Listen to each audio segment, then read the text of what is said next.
皆さんこんにちは。スポーツカーのぼやきでございます。今週のスポットライトということですね。今週の走行距離347マイル。これをキロに直すとどうなりますか？ドンじゃん 559キロ走ってますけれども、当然1000キロには見立っておりません。いいですね。このくらいの距離がいいんですよ。このくらいの距離って言っても、今週はね、そうですよ。エンジンオイルの漏れですね。あれがね、大変なことになってましてね、これね、動画にも出したと思うんですけれどもね、シリンダーヘッドカバーから、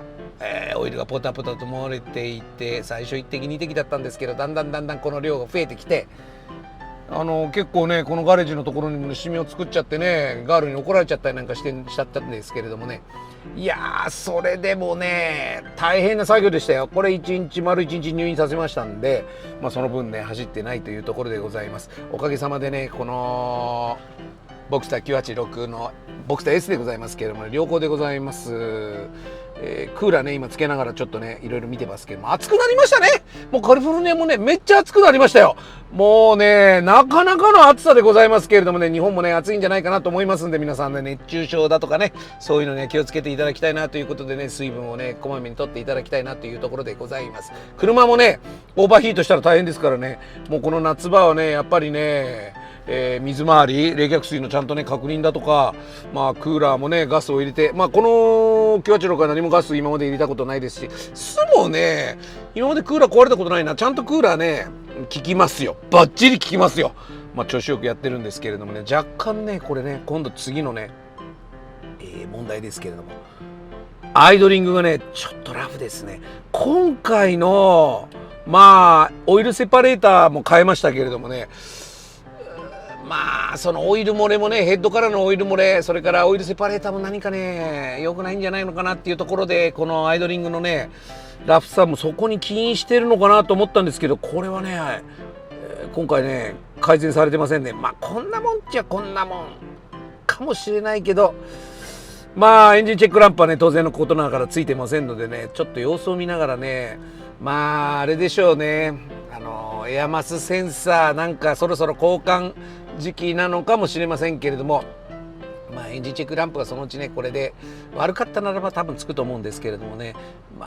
何にもないことを祈っております。若干ね失礼しました。若干ねやっぱり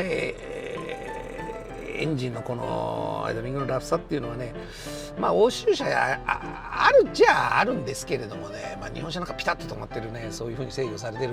んですけども、若干あるっていうのはあんまり気にしない方だけれども、でもそれでもちょっとひどい場合はねやっぱりね、いろいろ考えなきゃいけない。特にエンジンチェックランプなんかついた時にはねどっか悪いですから、混合比がどっか狂っちゃってるわけですからね、その場合はまた整備をするというところでございます。今日はね洗車日和でもねあったんでね、綺麗にね、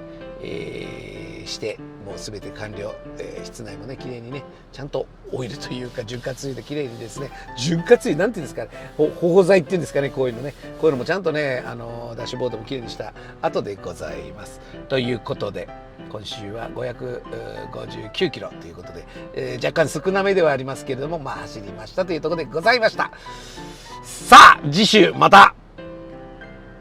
完璧に、なった、完璧っていうか、オイルも足りなくなったんでね、これガンガンまた走りたいと思いますので、また皆さん動画の方出してまいりたいと思います。ということでまた次回の動画でお会いいたしましょう。さよならさよならさよなら。